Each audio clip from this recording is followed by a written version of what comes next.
Carl's Jr. was so caught up in thinking if they could, they never stopped to think if they should.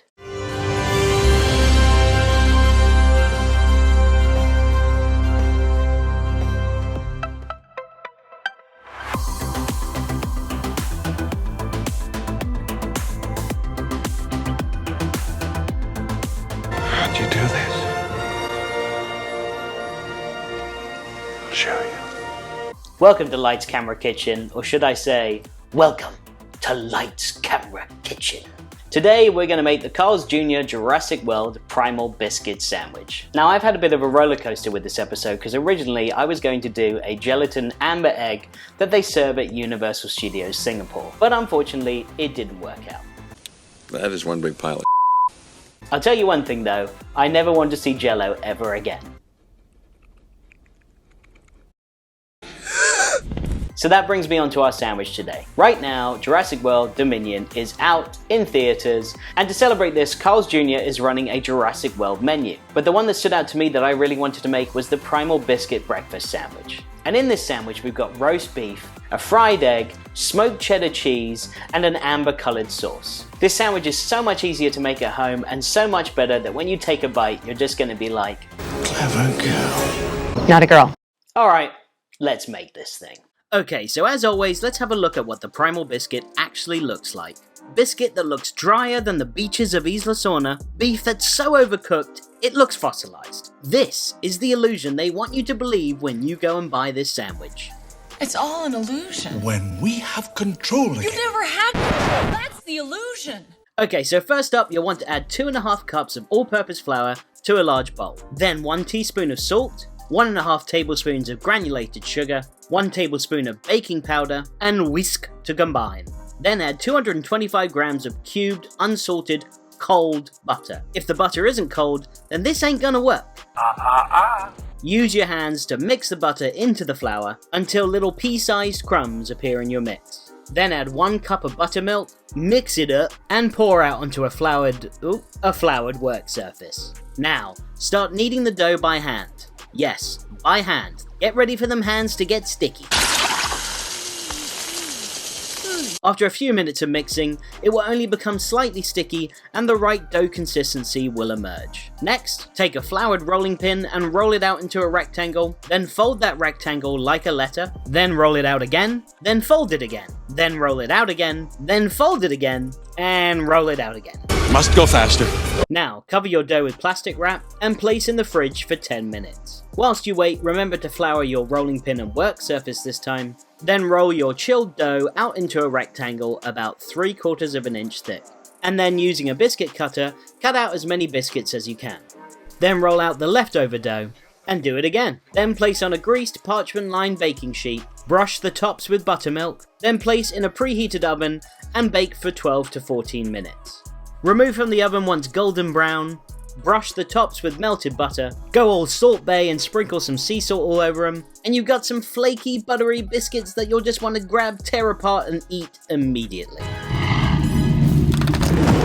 Next, take a large bowl and add 2 teaspoons of salt, 1 teaspoon of dried rosemary, 1 teaspoon of dried thyme, 1 teaspoon of ground black peppercorns, 1 teaspoon of garlic powder, 1 teaspoon of paprika, and shake to combine. Now, let's talk beef. Take 2 to 3 pounds of silverside beef or sirloin top cut, pat down with a paper towel to remove some moisture, then add 3 tablespoons of rapeseed oil, and cover the joint completely. Then place in the beef seasoning, and again cover it completely. Next, place it fat side up on a roasting tray with a rack on top, then place in the center of a preheated oven and cook for 15 minutes. After that, reduce the heat and cook for an additional 45 minutes. Once cooked, remove from the oven, place on a cutting board, preferably with a groove because it's about to get real bloody.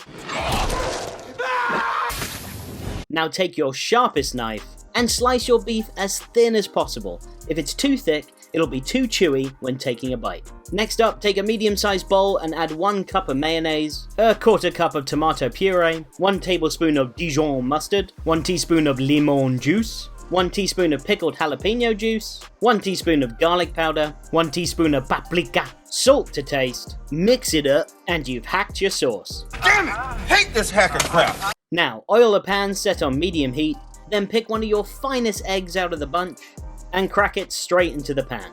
Fry your egg any way you like it. I like mine over hard. That's what she said! Now, to assemble your sandwich, spread a generous portion of your sauce onto the bottom of the biscuit, then several helpings of your beef, a slice of smoked cheddar cheese that you can melt with a hand torch or under the grill in your oven, then your fried egg, top with another sauced up biscuit, and you're ready to start the day the Jurassic way. Hold on to your butts.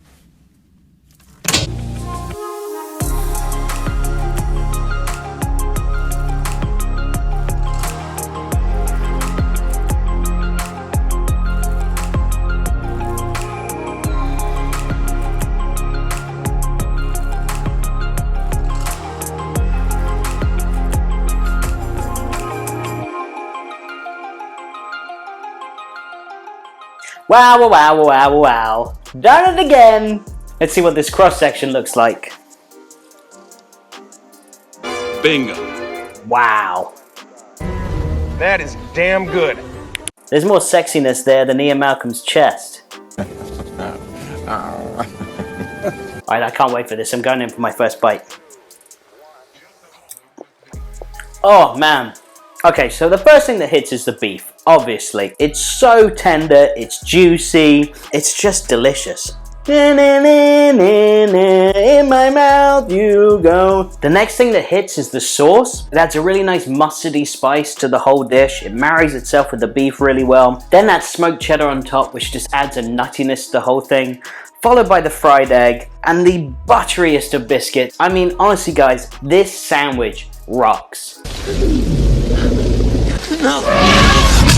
The one thing I'll say though is if I'm waking up and having that for breakfast, I'm going straight back to bed. Alan. Feed me all of the beef. This sandwich is so good you could put it in Jurassic Park and people would pay to come see it.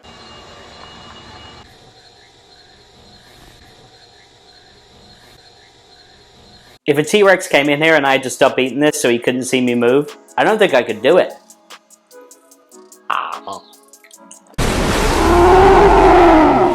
So this has been Lights Camera Kitchen. Thank you so much for watching. If you like this video, please subscribe to see more. You remember the little red button? Yeah. Push the little red button. But until then, remember one thing. Life always finds a way into my mouth.